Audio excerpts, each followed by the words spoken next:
د کابل ښار کارتیناو سیمه چیرته چې د پکتیکا او خوست له زلزله ځپلو سره د مرستې راټولولو په موخه صندوق فعال شوی. دغه ډله ځوانان د هیواد له بیلابیلو ولایتونو څخه پلازمینې کابل ته راغلي او د مرستې راټولولو لپاره یې د سړک یوې څنډې ته خیمه لګولې. دوی وایي د اسلامي او انساني همدردۍ له مخې په دغو سختو حالاتو کې د هیوادوالو لاسنیوی کوي.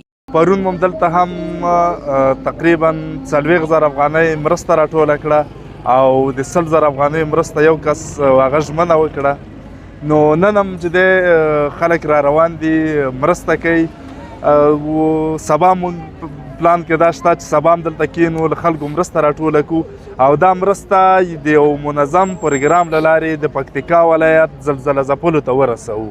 نو زه په هغه هیوادوالو غږ کوم تجارانو باندې تر اوسه پورې غلي دي. ډېر بهرني ممالک دي چې مرستې وکړي خو تر اوسه پورې دا غټ غټ تجاران خاموش دي. زه نه پوهېږم چې ولې. نو موږ مرسته ته اړتیا لرو. تر اوسه پورې چې کوم موږ مرستې راټولې کړي دي دا نه کوم غټ تجار کړي دي نه کوم غټ کس کړي دي، خو دا زموږ هغه غریبو خلکو کړي دي کوم چا چې پلاستیکونه خرڅول، کوم چا چې کراچۍ چلوله. که څه هم د هیواد په یو شمېر نورو ولایتونو کې هم د مرستو راټولولو لپاره خیمې وهل شوي، خو د دې خلکو غوښتنه دا ده چې ملي سوداګر او شتمن دي خپلې مرستې نه سپموي او د زلزله ځپلو لاسنیوی دې وکړي. که څه هم د خارج نه زیاترو ممالکو او زیاتره کفري خلکو موږ سره ډېرې مرستې وکړلې. مثلا د هندوستان د کرکټ ټیم لوبغاړی هارډک پانډې، د ویسټ انډیز د کرکټ لوبغاړی ډیرن سمی او داسې نورو مرستې وکړلې. ولې په داخل د هیواد کې زیاتره تجاران، زیاتره شتمن خلک موږ ګورو چې هغې تر اوسه چوپ پاتې دي. د خوست او پکتیکا زلزله دومره شدیده او خونړۍ وه چې د هیواد دننه او بهر یې ډیری خلک خواشیني او له دوی سره د مرستې غږ پورته کولو ته اړ کړل. ایران، سعودي عربستان، ترکیه، هند، چین، استرالیا او یو شمېر نور هغه هیوادونه چې د غم شریکۍ ترڅنګ یې د مرستو ژمنې هم کړي دي.